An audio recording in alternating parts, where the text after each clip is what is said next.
The following events are documented not just to preserve a whispering legend that haunts this town, but as a warning to those who may find themselves lost here. This town, its name, its location, hidden for your own good, lurks somewhere deep in Europe. It's a rural place, mostly silent, with buildings that rarely stretch past 7 stories. A few malls, a hospital, schools, some supermarkets, and shadowy corporate places line the streets. It's the kind of town where people know each other's footsteps, yet they speak little of what hides behind closed doors. Strangers stick together here, easy to spot by the way they cluster like flies drawn to old, decaying things. Most adults drown their time in bars or stare hollow-eyed while shopping, as the kids' laughter fades into the eerie quiet of the park. But there are others, the ones who don't belong, outcasts, misfits, like ripples in a still pond. Some are known for petty crimes, theft, vandalism, the occasional street fight that flickers but never erupts into chaos. One particular group stood out, blind, cold, unknowable. They sheltered in a crumbling building of their own, a place no one dared approach. No one could tell you how they paid for that building, or even how they lived, sustained in their strange little universe. Their lives outside that brick prison were a mystery, and they made little effort to connect with the rest of us. All anyone knew was that a team of nurses cared for them, feeding, dressing, guiding them through their routines like lost souls caught between life and death. My mother used to be one of those nurses, but she left after falling ill. She'd tell me stories about them though, tales of old hunters, fishermen, and teachers whose lives had dissolved into darkness after losing their sight. She spoke of their warmth, their quiet love for one another, like echoes of a world that no longer existed. But even the sunniest stories carry shadows. My mother would lower her voice when she talked about the nights in that place. At precisely 10 p.m. every night, something unsettling happened. The blind residents would fall silent, and then, slowly, they would start chanting. The sound rose like a hum from the depths of the building, unbroken for 2 hours, a low and rhythmic dirge that stretched until midnight. It was impossible to talk to them during these hours. They were like statues, no movement, no breath. The nurses, including my mother, felt a chill creep into their bones during the chanting. It was as if something unseen hovered in the air, listening. Some of the braver nurses asked about the chanting, but the blind ones never seemed to know what they were talking about. They'd look confused, like they had no memory of those hours. My mother never found a clear answer, but the unease lingered long after she left. When I turned 16, my mother asked for my help in the building during a particularly difficult summer. There was an outbreak of sickness among the residents, and they were desperately short of hands. We stayed there for 3 days and 2 long sleepless nights. The walls seemed to breathe, watching us. And every night at 10 p.m., the chanting began. I will never forget those nights. Boredom had settled in like a thick fog, the kind that makes every minute stretch endlessly. My friends were off on their own vacations abroad, leaving me with little to do but count the days. When my mom asked for help at the building, I figured the extra cash wouldn't hurt. Plus, meeting the people she'd always talked about seemed intriguing. Little did I know, when we arrived, it was like stepping into a world woven from her words. The blind residents loved their stories, ordinary tales, but told with such feverish enthusiasm that it almost unsettled me. I'd come to be an assistant nurse, but at times it felt more like I was a captive audience. Miss Eleanor Wolf was the one I was assigned to. She was in her early 30s, bedridden, her body weak from fever, though she still clung to her cheery demeanor. She'd try to tell me stories too, though the energy in her voice was often swallowed by the sickness gnawing at her. As dusk swallowed the day, that familiar feeling of unease my mom had mentioned started to creep in. No one spoke of it, but I could feel it in the air, thick and oppressive. Then the chanting began. It was soft at first, just a low hum, like murmured prayers in some forgotten tongue. The sound seemed to come from everywhere, filling every corner of the building. As I helped my mom tidy up, my vision blurred.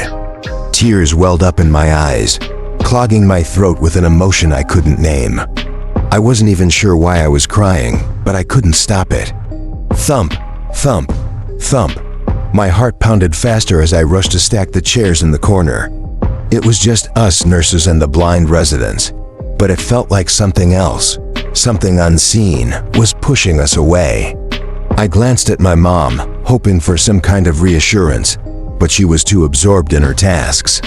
I could tell, though, she felt it too.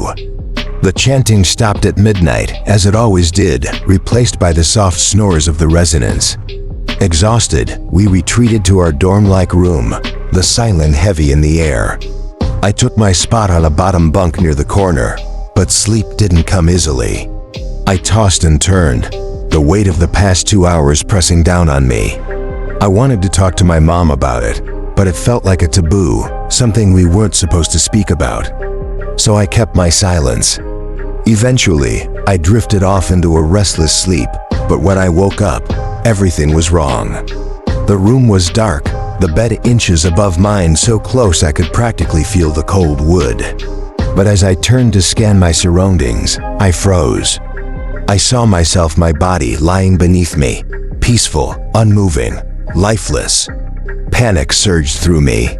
I reached for myself, tried to touch my own body, to wake myself up, but nothing worked. My hands passed through like I was nothing more than smoke. I floated there, weightless, helpless. Desperation set in, and I kicked off the walls, trying to move, to control this strange, bodiless form. It was like swimming, but with no resistance, no end to the dark space around me. I pushed myself toward the center of the room, but it was empty. No one else was there. Alone, I felt the crushing need to find someone, anyone, but as I wandered the hallways, dread settled in my gut. The place was abandoned, no nurses, no residents, nothing but the suffocating quiet. Room after room, I opened doors to find only emptiness. The darkness stretched on, and I wandered, lost, until a scream ripped through the silence, piercing, filled with terror. My blood ran cold. I knew that voice. It was my mother. The scream echoed from the bedroom of the blind, chilling me to the core. I hesitated, caught between the urge to flee and the desperate need to confirm I wasn't alone in this nightmare. I bounded across the darkened hallway, each step heavy with dread, pushing myself forward into the shadows that enveloped the room. As I reached the door, a horrifying sight met my eyes. My mother was being dragged by unseen forces, her feet barely skimming the floor, pulled toward an abyss beyond the door. That darkness was an impenetrable void, swallowing every ounce of light. Shadows danced around her as numerous hands clawed at her battered body, their grasp tightening with a viciousness that sent icy fingers crawling down my spine. The blind residents surrounded her, their faces expressionless yet somehow watching, their empty eye sockets glowing with an unnatural light. They were chanting now, words that twisted through the air like a malevolent wind, a language that felt more like a curse than a blessing. My mother struggled against the hands that pulled her into the darkness, but the harder she fought, the more relentless the grasp became. Eleanor, the nurse, was seated on her bed, chanting with an unsettling intensity, her eyes fixated on the scene as if entranced by some dark spell. I lunged toward my mother, reaching out, but before I could close the distance, several arms shot out toward me. I barely dodged their grasp, heart racing as I tried to come up with a plan. Suddenly, Eleanor screamed, a sound that pierced the air like a blade, and in that moment, my mother flung herself into the abyss, swallowed whole by the silence that followed. The door slammed shut behind her, sealing off the chaos. As the air thickened with dread, I felt a large hand grip my shoulder. I turned to face the figure, a man, or something that resembled one, standing as the apparent leader of the blind. The words he spoke would haunt me forever. "Young man, this is a dangerous place you shouldn't have entered. You've crossed into a side of reality you cannot comprehend. There are perils ahead, and I know you're confused right now, but allow me to explain. He continued, his voice a low murmur, echoing in the void. None of us became blind naturally. We all fell asleep and slipped into this mysterious realm. It was around your age, too, that we lost our loved ones to it. His voice faltered, a distant memory flickering across his face. But you were lucky someone threw themselves in for you. You see, some are chosen to become guardians when they reach your age. It's a brutal process. You must either surrender your loved ones or lose your eyes to what lies on the other side. As a guardian, he said, I would be tasked with protecting those on the other side from the dark things that lurk in the twilight, hiding their true forms. Our other selves remain oblivious to who they are on this side, and it is our job to shield them from the monsters that dwell in the shadows, just as they protect us in their blindness. The weight of his words pressed down on me, and as my vision blurred, panic surged through me, jolting me awake. I found myself back in the dorm room, everything normal again. The horrors of the night faded into the light of day. Relief washed over me until I remembered Eleanor Wolfe. My heart sank as I rushed to her bedroom, only to find she had passed away quietly in her sleep. The atmosphere was heavy with grief, a stark contrast to the joyful tales we had shared the day before. Morning hung in the air like a thick fog, a palpable reminder of her absence. That night was quieter, more serene. I dreamt of Eleanor lying in a peaceful pasture, the gentle breeze whispering through the leaves. When I awoke, the feeling was bittersweet. A mix of relief and sorrow washed over me, as if a year of memories had compressed into mere days.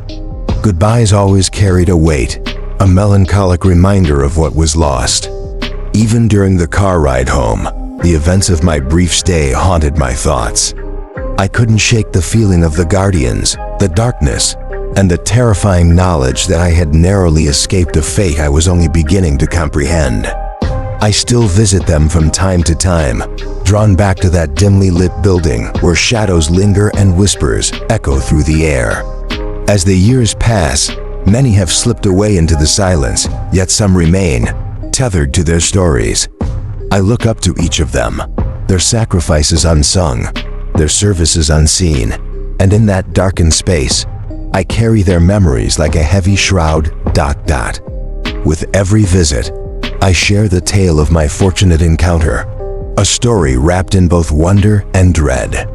There's a simple message I impart, one that hangs in the air like an unspoken truth. Society often views those with disabilities as mere vessels of need, helpless souls lost in a world that seems too harsh. Indeed, we must help them navigate their daily struggles, lending a hand as they push through life's relentless hurdles. But sometimes, in a twist of fate, it's they who can help us in our darkest hours. Especially in my town, where those who see are often the ones stumbling blindly through the shadows, groping for light in a realm shrouded in darkness. Their eyes may be closed, but they perceive the truths that evade the sighted wisdom forged in the depths of their silent battles. So I walk among them, a visitor to their world, reminded that light is not always visible, and sometimes it is the unseen that guides us through the night.